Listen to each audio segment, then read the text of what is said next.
వస్తున్నాం. ఇక తమిళ బ్రదర్ మంచిగా అన్ని అనుకున్న కోరికలు మేము నెరవేరుస్తారన్నమాట.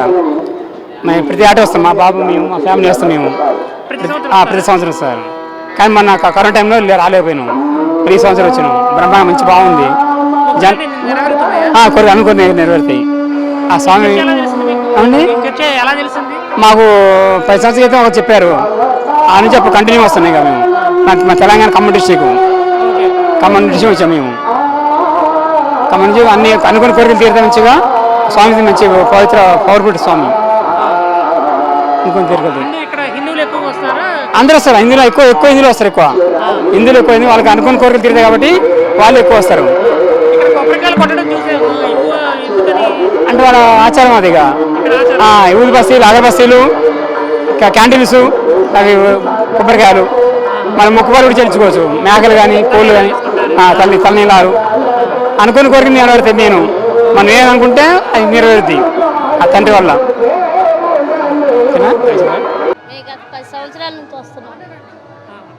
గత 10 సంవత్సరాల నుంచి వస్తున్నాం. మహిమల ఆయన స్వస్థతపరుచుతాడని మాకు నమ్మకం.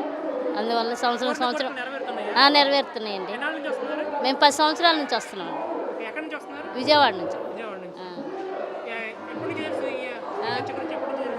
ఏంటి కొన్ని సంవత్సరాల నుంచి తెలుసండి. మేము రావటం కొన్ని సంవత్సరాల నుంచి తెలుసు. మాకు మహిమల ఆయన ప్రార్థన చేసుకుంటే అన్నీ జరుగుతాయని మేము విశ్వాసంతో వస్తుంటాం సంవత్సరం. అది నందిగామ లంక కొల్లేరు. ఫస్ట్ నుంచి వచ్చేది చిన్నప్పటి నుంచి. నెరవేరుతాయి. మేము వచ్చి చేసుకున్నాము, నెరవేరినాయి కొన్ని. అందుకు మళ్ళీ వచ్చాము. ఫ్యామిలీ వస్తాం. ఇక్కడే మేము చాలా అన్నప్రసన్నలు చేసుకున్నాము. చాలా మందికి వచ్చాము. ఇవాళ మేము కొత్త బండి కొనుక్కున్నాం, అందుకే వచ్చింది. చాలా దూరం, అంటే 40 కిలోమీటర్ల దూరం.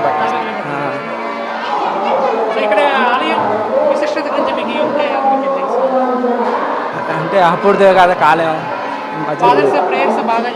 బాగా చేస్తారు, బాగా చూసుకుంటారు, బాగా ప్లేయర్ చేస్తారు.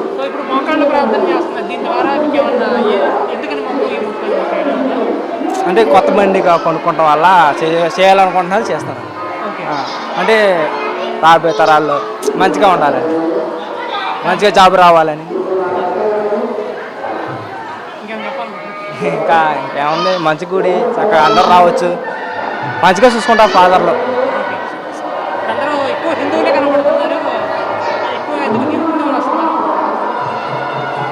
మరి హిందూస్ అంటే మా వాళ్ళు హిందూస్ కానీ బాగా చేస్తారు. చర్చికి ఎక్కువ హిందువులు కనబడుతున్నారు. బాగా చర్చి గురించి తెలుసుకుని వస్తున్నారు. అవును, చర్చి గురించి బాగా తెలుసుకుని వస్తున్నారు. బ్రదర్ జోసెఫ్ తంబి గారి 79వ వర్ధంతి మహోత్సవాలు ప్రతి సంవత్సరం జనవరి 13, 14, 15 తారీఖులలో 2 రాష్ట్రాలు అయినటువంటి తెలంగాణ, ఆంధ్రప్రదేశ్ నుంచి మరియు కేరళ, తమిళనాడు, కర్ణాటక, మిగతా రాష్ట్రాల నుంచి ఎంతోమంది భక్తులు ఈ తంబి గారి యొక్క సమాధిని దర్శిస్తూ ఉంటారు. ఈ తంబి గారు తమిళనాడు రాష్ట్రంలో జన్మించి తన క్రైస్తవ జీవితం ద్వారా ఈ ఆంధ్రప్రదేశ్ రాష్ట్రానికి వచ్చి ఔటపల్లిలో స్థిరపడ్డాడు. అతడు మంచి జీవితాన్ని జీవించి స్వర్గస్థులైన తర్వాత అతడు ఇదే ప్రాంతమైనటువంటి ఔటపల్లిలో సమాధి చేయబడ్డాడు.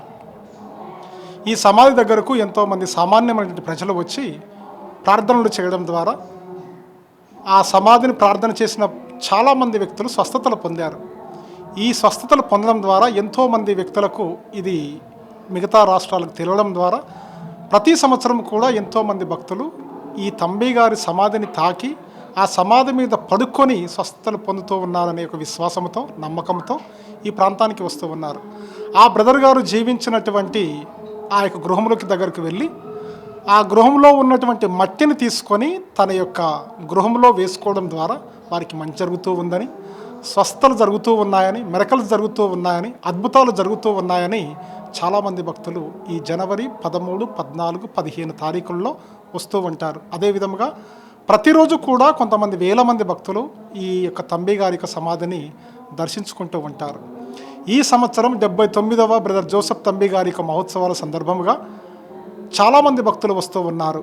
మా యొక్క అంచనా మేరకు సుమారుగా 8 లక్షల నుంచి 10 లక్షల లోపల భక్తులు వస్తారని మేము ఊహిస్తూ ఉన్నాము, అంచనా వేస్తూ ఉన్నాము. అందుకనే వీరికి ఎలాంటి ఇబ్బందులు కలగకుండా అన్ని వసతులు అన్ని ఏర్పాట్లు చేసి ఉన్నాము. ప్రత్యేకమైన బస్సు ఏర్పాట్లు కూడా చేసి ఉన్నాము. రైలు మార్గానికి కావలసినటువంటి పర్మిషన్లు కూడా తీసుకొని వచ్చాము. ఈ విధముగా భక్తులు వచ్చి స్వస్థతలు పొందుతూ ఉన్నారు.